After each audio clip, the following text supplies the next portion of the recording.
Hello everyone. Today we'll be taking a look at the story of Randy Stair, the 24-year-old content creator who opened fire on his coworkers on June 8, 2017 at a Weis supermarket. Randy recorded and uploaded the whole plan in vlogs, journal entries, and audio recordings over the span of 8 months. And in this video, I'll be diving into these recordings and his life story, explaining the backstory and motivation leading up to the shooting. Randy Stair, also known online as Andrew Blaze, was born on the 17th of September, 1992, in Pennsylvania. He was the first child of Robert and Lori Ann Stair. 2 years later, in 1993, his brother Jeremy was born, but we will talk more about them later. In his early childhood life, Randy was described as a shy, socially awkward, and introverted type of kid that never spoke unless it was necessary. Teachers and some of his classmates said that they often noticed he had a problem maintaining eye contact, hinting at a case of social anxiety, but he was never formally diagnosed. Randy didn't have the best social or academic life at school. He had bad grades, and he didn't have many friends through his whole school life. And the little friends he did have weren't really close and didn't last long. He did have a close friend in elementary school, Matthew Gilbert. He shared a lot of interests with him as they made a couple videos together and both liked football. Matthew was one of the first and only people Randy actually connected with, but unfortunately their friendship slowly ended because Matthew moved away sometime during middle school. Other than Matthew, he struggled to connect with his classmates due to the reasons I spoke about earlier and the fact he always isolated himself. During school he faced mild bullying, but nothing crazy. Just stuff like mild verbal teasing, nothing like getting hit or harassed. Randy actually at some point wrote about his experience with bullying in one of his journal entries that we will talk about in detail soon. He wrote, "I didn't just wake up one day and start hating people. Middle school was when I really started to heat up and envision hurting the people in my class, such as Eric Waters. In 6th, 8th grade, the kid was twice my size. He looked like a 9th, 10th grader. He was the class bully. He'd steal stuff from my lunch and then give it back because I didn't show any resistance. This kid doesn't even care." Haha, he joked. He later called this bullying background noise rather than abuse. Around this time in the 10th grade, Randy also began experiencing gender dysphoria, which alongside the social issues contributed to his mental health declining due to feeling different. I will only briefly talk about Randy's family because they're not that relevant to this case. Robert Stair was Randy's father. Not much is documented about him, so I'll talk about his relation to Randy. Randy and his father didn't have the best relationship. Randy mentioned it briefly throughout his tapes and journal entries, where he talked about how he felt like a disappointment to his father. In his journal entries he wrote, "You don't even know me. You only see what you want to see. I hate the way you treat me like I'm a failure." Randy also wrote about wanting to kill his father, but said he didn't because he wanted him to suffer in this world. Just like Robert, there isn't much information on Randy's mother, Lori Ann Stair. Randy's relationship with his mom was complex, but appeared to be much better than his relationship with his dad. Reports say that Randy told his mom about his gender identity issues after she asked if he was gay, showing that there was a lot more trust between them. Even though their relationship was better than with his dad, it still wasn't perfect. Randy felt immensely frustrated that his parents didn't understand his struggles. He wrote in his journal, "My parents don't seem to have a fucking clue as to what goes on in my head. If my mom says, 'I had no idea she was this depressed,' or 'Why didn't I see the signs?' then you should just stab yourself in the fucking chest for being so stupid." In the months leading up to the shooting, Randy stopped caring about his family. Around November 2016, he wrote, "I don't even care if my family dies anymore. I have zero connection to any of them." Information on Randy's brother, Jeremy Stair, is limited and not very important. Randy didn't mention him often in his journals or videos, so even though they shared the same household and interests, they didn't have a very close bond. Maybe if someone in Randy's family had noticed the signs, he could have gotten help, lived a better life, and this tragedy might have been prevented. Going back to 2008, Randy started a YouTube channel called Pioneers Productions, where he posted skits and games. Are you ready for this? It's the best product ever! It will leave you stunned in a million pieces. I'm about to get hit by a car! That's how awesome it is! It's the best product ever! It will leave you speechless! As long as you have money, it's yours! So what is this amazing product? It's better than a brand new car! It's just as good as bitch repellent! This is so crazy! I need a water break! So you're probably asking, what does that say? What is this amazing product? It's better than graduating high school! It's this thing. It's the best product ever! Yeah! It's the greatest thing known to man! Spend countless hours trying to get the golf ball on the tee. Warning, frustration will occur. See, it's that easy! With this amazing product, you won't want your money back! Cut. Fuck! Get on the fucking tee! Hang on, guys, I gotta get the ball on the tee first. Come on, you fucker. Oh. I said don't fucking roll yet! But wait, order in the next 10 minutes, and we'll throw a fruit ice cream bar! Oh, cold. Just ask one of our certified customers. It's the greatest invention known to man! Are we clear? Alright, good, thank God. So call 1-800-844-747-272-226-487-666-639 for your golf ball snow globe and call within the next 10 minutes to get your free ice cream bar. Today! Buy it today! You don't want to be the lame kid on the street that doesn't have one, so buy now! You know you want it. Call now! Do it now! So call right now! Randy graduated high school in 2010 and went to college for 3 years. Around this time, Randy was affected by 2 deaths, Tom Lynch and Matt Murray, who both died in car accidents. He said he thought about both of these deaths a lot, and they affected his mental state, even though they were not very close. Randy had a couple journal entries where he talks about these 2. Some things never go away. Years ago today, on Monday, the 13th of February 2012, my life began to change. Tom Lynch passed away 5 years ago today and left a depressing void in my heart. I barely spoke to the kid, but I knew him. Everyone knew him. I'll never forget. It was about 2 p.m. when I got out of my college algebra class, when I saw a text from my mom that Tom had been killed in a car crash on his way to school that morning. Within a few minutes, I was just numb. I sat there in the parking lot in my green Nissan Altima and just was in complete shock. Not freaking out, just pale, numb, miles away.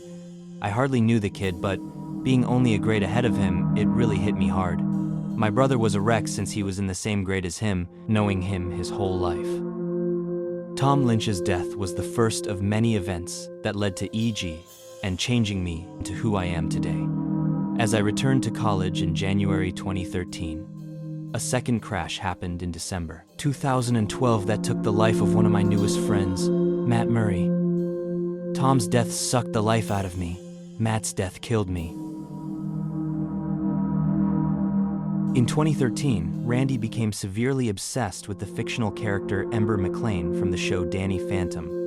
He shifted his videos' focus to a fan-made universe series based on Ember and called it Ember's Ghost Squad, or EGS for short. Randy uploaded EGS videos all the way until the time of his death. The videos were about a group of supernatural ghosts led by Ember McLean, who recruited suicidal souls. It's important to note that Randy's alter ego, Andrew Blaze, was part of this squad in the universe and would become a crucial part later. They were from the ghost dimension, a world separate from the living, and viewed the living world as flawed. The squad fought against human enemies and sometimes supernatural threats. The show could get pretty violent at times, depicting torture, killing, suicide, and other dark themes. It wasn't always gory, but the narratives often conveyed a high level of brutality. Some episodes ended with multiple characters dying or suffering. Looking back, you can clearly see how EGS paralleled Randy's mental health. The the videos grew darker and darker over time. Randy didn't get along well with the voice actors in his show. He was reportedly controlling and difficult to work with during production, often pushing them into high workloads. One of the voice actors, Laura Faverty, got an email from Randy less than an hour before the shooting. In it, he thanked her for her work, but also revealed the dark, disturbing purpose behind the final video. The message started as a suicide note but shifted into explaining his violent plan. She had no idea Randy was capable of such violence. Randy also wrote about problems with other voice actors. One of his writings stood out for its violent language. Bullshit, you didn't! You own and operate the SR channel, do you not? Fuck you! I'm going to make you regret ever stabbing me in the back. You're dead. I'm going to shoot the living shit out of your body. You better pray to whatever higher power that I don't see you on the day I kill myself. 'Cause guess what? You're going with me. Randy described 2013 as the worst year of his life. That year, he began cross-dressing often, which caused inner conflict due to his gender identity struggles. His isolation also intensified heavily. Remember, that was also the year he was affected by the 2 deaths and dropped out of college. From that point on, his mental health declined at a concerning speed. He admitted to having suicidal thoughts for 4.5 years, writing, "I've been conspiring to end my life for at least 4.5 years. It's been a slow downward spiral of indescribable stress and depression. However, it was during all of this chaos that I slowly began to discover who I truly was. You all have come to know me as the kid who did comedic frog, whale, and horsehead videos. But in reality, I've been a trapped soul who's been forever searching to rediscover herself." You didn't misread that. I said herself. Andrew Blaze is not a persona nor a character. It's who I truly am. Randy believed that EGS was a real universe, that his soul originated there, and that he'd been sent to Earth on a mission. He thought his fictional characters were real souls who spoke to him. He believed that after his death, he'd cross over into the ghost dimension and become an animated ghost girl, like in his series. Randy also became obsessed with the Columbine shooting. He regularly had Columbine-related dreams and viewed Eric Harris and Dylan Klebold as idols, even calling them heroes. He felt a special connection with Eric, saying they were similar and that he would have loved to meet him. He wrote, "As the late Eric Harris once said, I hate the fucking world." What an inspiration. Out of all who have influenced me, Eric Harris is one of the newest. I would have killed to have met the guy. I think we would have connected on so many levels. This obsession is where Randy's ideas of killing began. He wrote, "I would kill to be able to gather a mass amount of ammunition and weaponry, and just destroy anyone who has the misfortune of crossing my path. Everyone on this pathetic, putrid planet needs to be fucking slaughtered." Randy even made a natural selection shirt, the same kind worn during Columbine, and appeared in it often in his tapes. His original plan was to recreate Columbine. He changed the plan when he discovered the school he was targeting had been demolished the year he graduated. Randy wrote about enjoying catastrophic events, saying, "Some fucking 83-year-old fucker opened fire in an elementary school yesterday. I saw elementary school shooting being tweeted when I got up last night and was like, yes, finally, another mass shooting. Only to find out it wasn't really a school shooting." And when writing about the Titanic, he said, "I fucking live for catastrophic disasters like that. I love hearing enormous crowds of people screaming and dying." Randy also hated his job at Weis supermarket, where he'd worked since 2010. He said his job took too much time away from his EGS work. It's fucking bullshit. If I didn't need to hold down a goddamn full-time fucking job, I'd be cranking out the best content on the planet. By this point, Randy already had extreme thoughts of killing. He wrote, "I want to get a shotgun and execute every soul in that goddamn supermarket. You retarded fucks who dedicate your life to retail should be shot in the legs, hanged by your toes, have acid thrown on your face, and have your neck slit slowly from ear to ear." I really wish Randy had realized what he was saying and sought help Instead of thinking like this, it could have saved lives. In November 2016, he started writing all these journal entries I've been quoting. In total, from November 2016 to June 2017, Randy filled out more than 100 pages in 2 separate notebooks with writings and drawings front and back, so around 200 pages. As soon as 2017 started, as all these struggles, obsessions, and thoughts piled up, Randy reached a breaking point where he had come to a decision that he was going to end his own life in September 7th because 7 was his favorite number and because September rhymes with remember. But later changed the date to June 8th, 2017 instead because he couldn't wait to kill himself. In April 2017, he had his mom drive him to a gun store to buy a pump-action 12-gauge shotgun. A few days later, he started making suicide plans, writing 5 possible options. At first, he chose option 5, ending his life alone in his room, but then started considering option 2. He couldn't decide, so he flipped a coin to determine whether he'd die alone or die as a killer. So here's the deal. Got a 1983 quarter right here. You believe in fate? Here's the fate test. I'm gonna flip this 3 times, or the best out of 3 rather. And if it's heads, I'll do it here. If it's tails, supermarket. Let's go.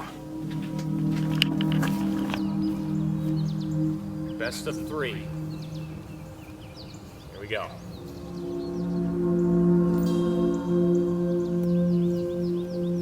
I'm not gonna touch it. You will see it as I see it. If I can find it. There it is. That's the tails. See that? Clearly tails.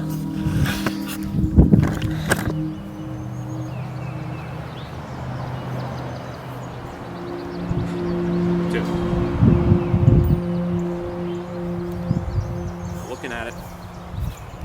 You as I will see it for the first time. It had to be, right? That's a heads. Ooh, one of each. Tension's building up.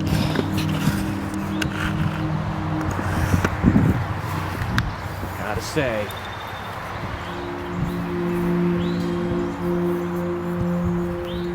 This is crazy. This is just crazy.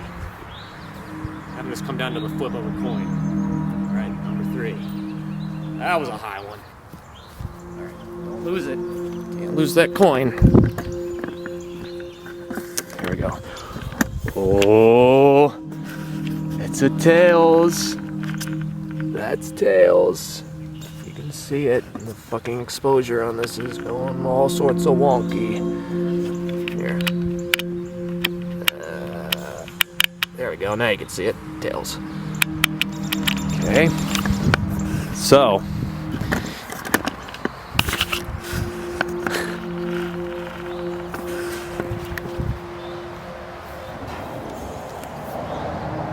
You realize if I flip this next coin and it lands on tails, there's going to be devastation and destruction.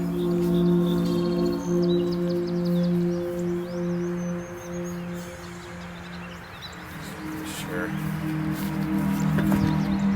I'll cut off here. Okay. Here we go. Number 4. Way up there. And it over to the right. I gave that one my all. Where did it land? Trying to find it. Where did you land? You son of here. Heads. Had to be, huh? Have to have it come down to the very last coin flip. Oh my goddess. Oh, the suspense is here.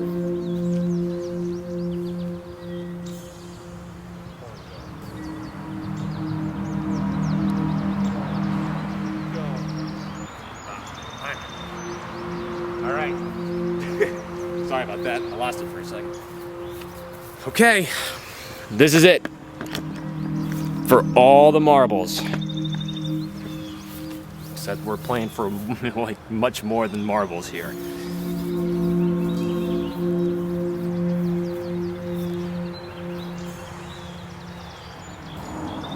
I can't believe I'm having this come down to a coin flip. The flip of a coin.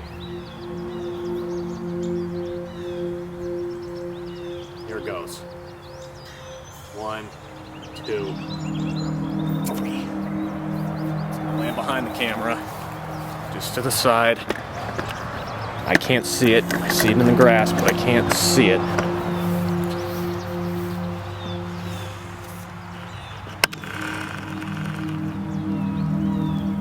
Tails.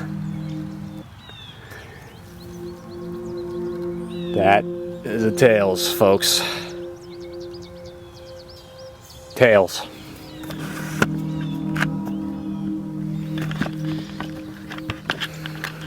Which means there's going to be a loss of a human life besides my own. Possibly more than one.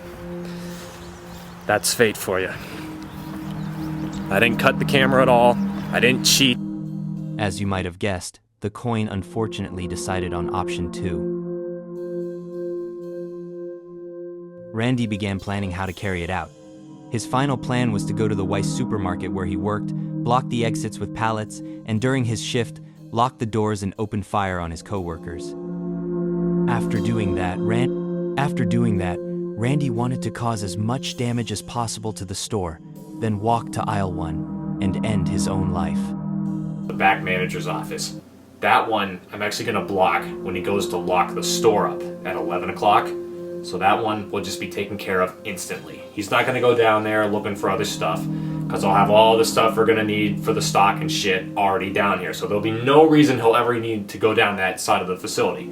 So that'll be taken care of. And about, I'd say like 60 feet beyond that, there's an emergency exit here. And about 20 feet down, there's another one here. This one over here is the easiest to block, besides the one all the way down. You just put a pallet there and it's completely blocked. You're not going to get out. During the 2 months leading up to the shooting, Randy studied and recorded the supermarket, bought 7 boxes of shotgun shells, and even bought a second identical shotgun, which he hid from his family in case the first one malfunctioned. He practiced his aim at a private range, recorded more suicide tapes, continued journaling daily, and worked on his final EGS video, the Westboro High Massacre. It was a 40-minute video where Randy expressed frustration toward people connected to the project, showed himself loading his guns, clips of him practicing at a range, and animated scenes of the Ghost Squad shooting up a high school. The video was never finished but was still uploaded. Every day, Randy grew more impatient. Randy wanted to die. He wrote constantly about hating living, hating humans, and hating his body. Quotes like, "I'm at a point now where 95% of my thoughts are dark, disturbing, suicidal, homicidal, and conspiratorial. It's as if there's this evil, dark connection of energy swirling through my veins. All that's on my mind anymore is shotguns, dying, and blood. I'm ready to take the lives away from worthless humans. It's all over now. Just a few weeks left. You're all sitting ducks." By late May, he was bored of everything in his life. Even shooting no longer felt fun. Animating and eating became chores. He wrote, "I can't do this anymore. I'm physically and mentally exhausted. I can't animate anymore. My body is quitting. I'm dying. I just don't care anymore." Tired.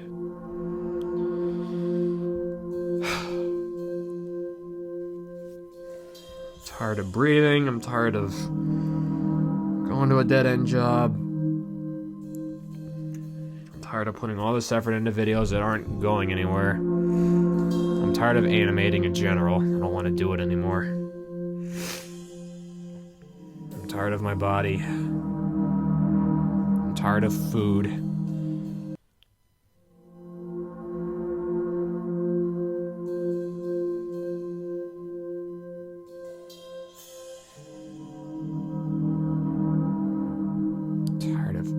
everybody. I don't want to deal with another human again. Alive, anyway. I'm tired of having to watch what I post on social media. Tired of the same old routine. I'm tired of feeling like I'm screaming on the inside and nobody within a million miles can hear me scream. It's what it feels like every day.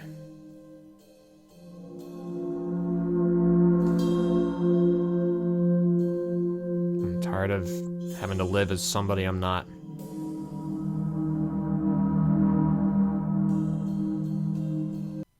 Tired of being nice.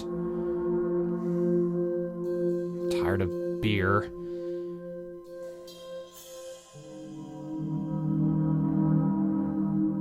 Tired of everything.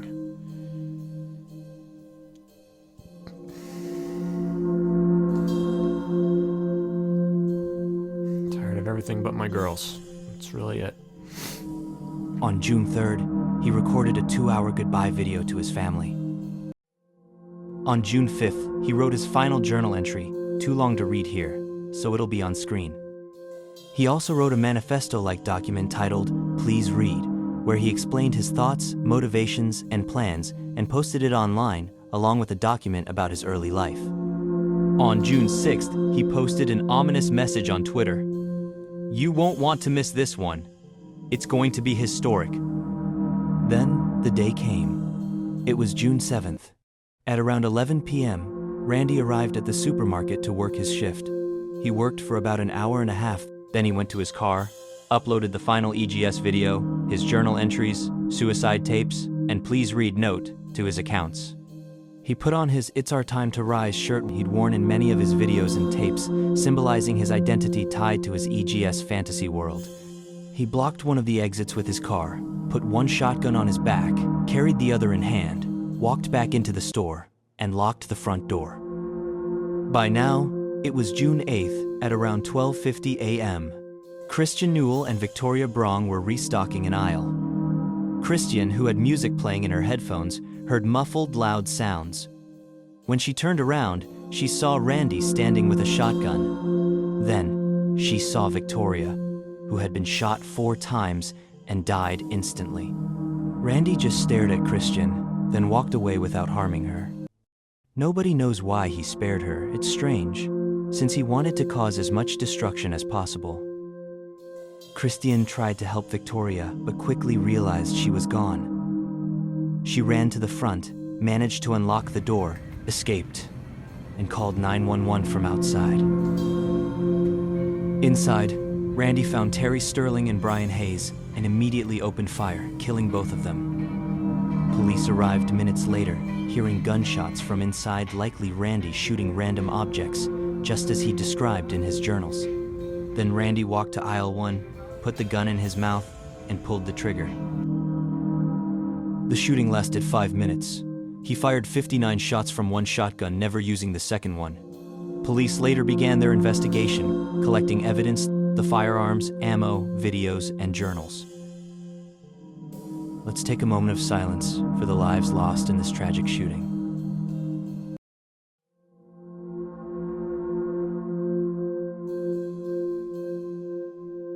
I hope you guys enjoyed this video.